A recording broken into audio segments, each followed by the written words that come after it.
The Chopin E minor Nocturne has some challenges. One is to keep the left hand flowing and floating, even though there are jumps, and even within certain strands of triplets, groups of 2 triplets at a time, there may be jumps within those, not just jumps from 6 of them at a time and then starting a group of 6, but even within, say, 3 or 6.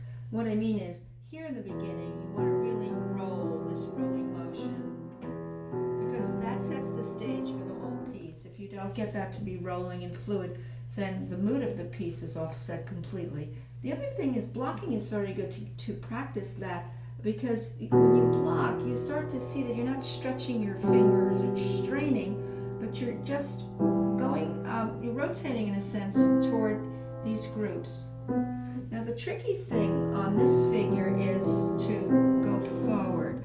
You know, when you go forward like this, you avoid the pokey, last note of the 6 notes. Now there are other configurations still doing the rolling motion, but which are bigger jumps.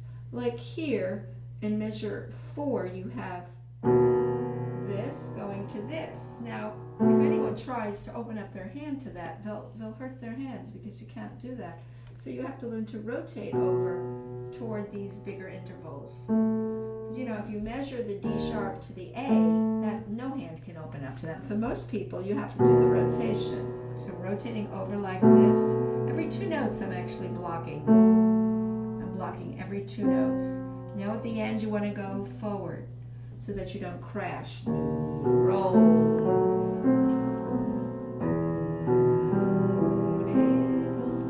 So that's very important. That's very critical to the technique of playing the left hand.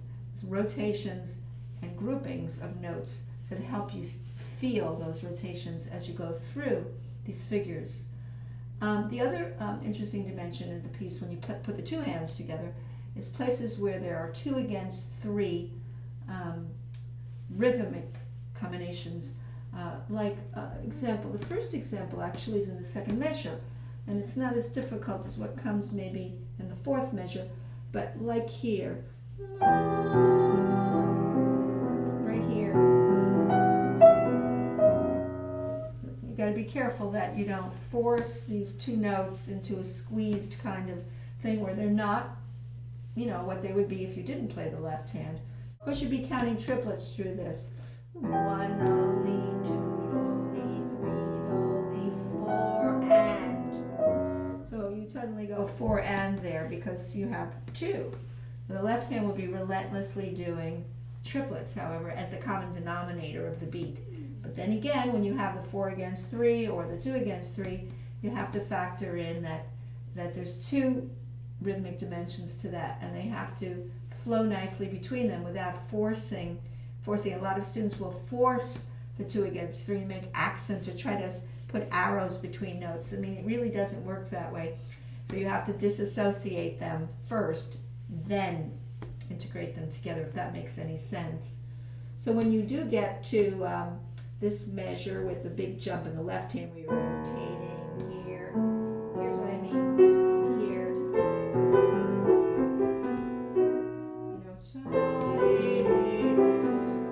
there it is. It's just very seamless. This has to be that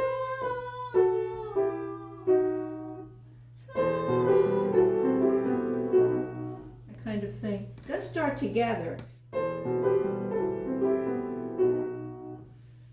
Now, when it goes to the next measure, this is the harmonic rhythm that kicks in terms of how to phrase it.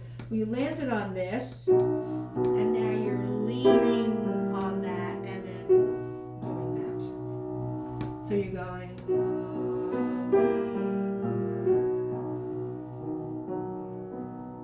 Anyway, that lean, wrist forward less. That's another thing. Another tricky place, and that is with the alto.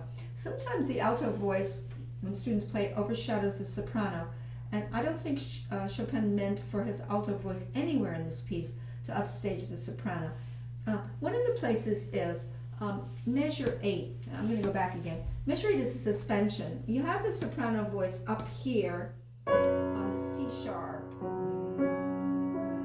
And then underneath. See what I did? So I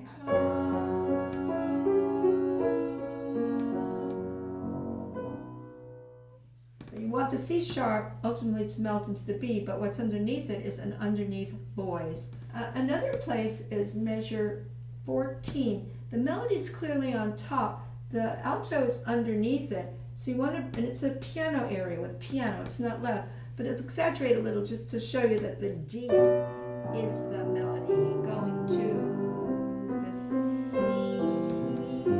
and now here again 2 against 3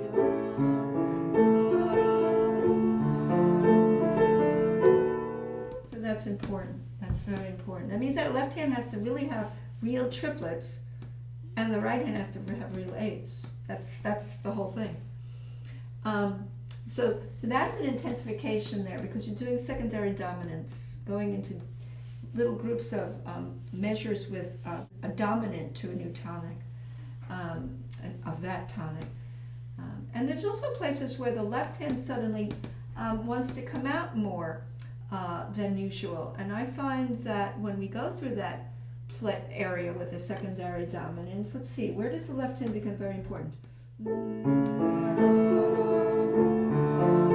The bass certainly. Now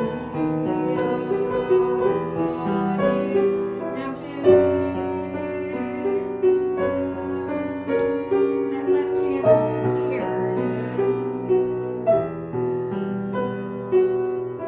I mean, suddenly that left hand is like a counter. You can say counter melody. It has a very interesting pull toward it, and so you have to be careful not to just let it be like it was at the beginning.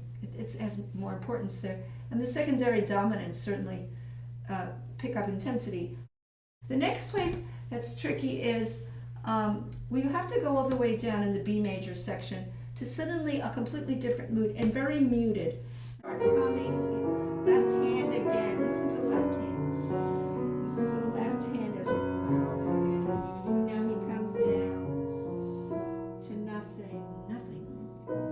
That's where I cheat. I use soft pedal here. Now this is like in the distance.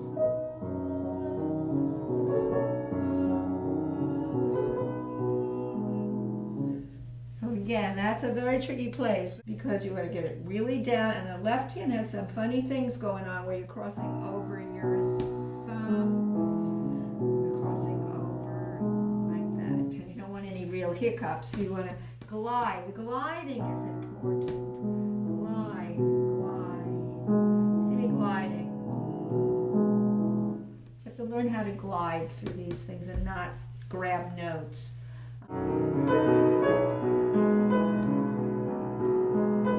Now here, upper voice, inner voice. Be careful of that. A. So that's important.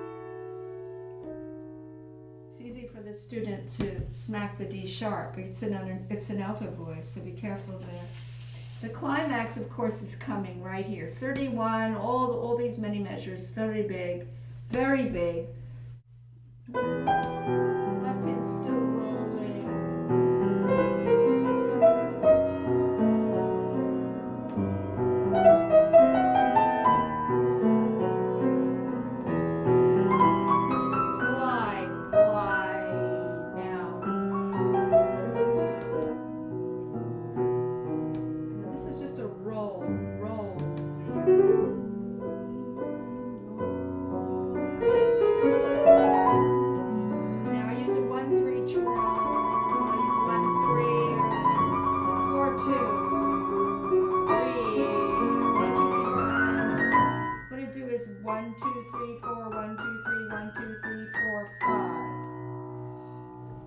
Block 1, 2, 3, 4, 1, 2, 3, 1, 2, 3, 4, all half steps, pivot to that, because 4 is going to be the connector finger, like that.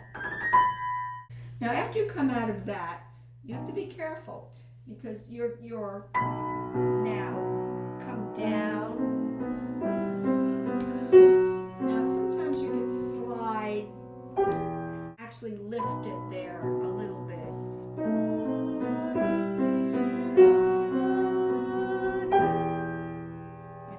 The other place, the last page, you have this kind of very intensified place here. Brings that accent. You want to hear that suddenly, you hear that. At the end, you again have an alto voice underneath and a soprano that should ring out here. Follow it all the way to the E for the left hand.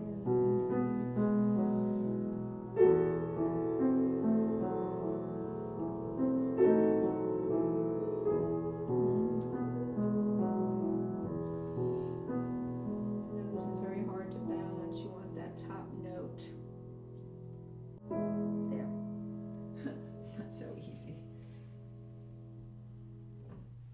And I was pointing out in another video, when you do the this diminished chord, I might sandwich that in. How I do that, I'll just copy that in terms of rotation. 34, where you have a diminished chord coming down with 8 notes. And I would suggest not trying to open up your hand and squeeze out 4 notes that you're going to travel over. That will really be stressful and it will hurt your hand. Even if you do have a big hand, it makes no sense to do that. I would first analyze the fact that it's a diminished chord coming down, pure diminished chord. He doesn't have the third, however, on the last 2 notes of that group of 8. He has a tritone. He skips over the third. We'll see what he does. He starts with the E and the C sharp, so we can block that. And I think I would block it pretty much with the end of the finger on the C sharp, not deep. I wouldn't put that deep over there. And then I'd go over, just relax your hand, and do 4-3 for the next minor third. Then go 3-2, that would be the A sharp G. Doesn't matter how he's spelling it, I wouldn't pay attention to that. And then the G, E.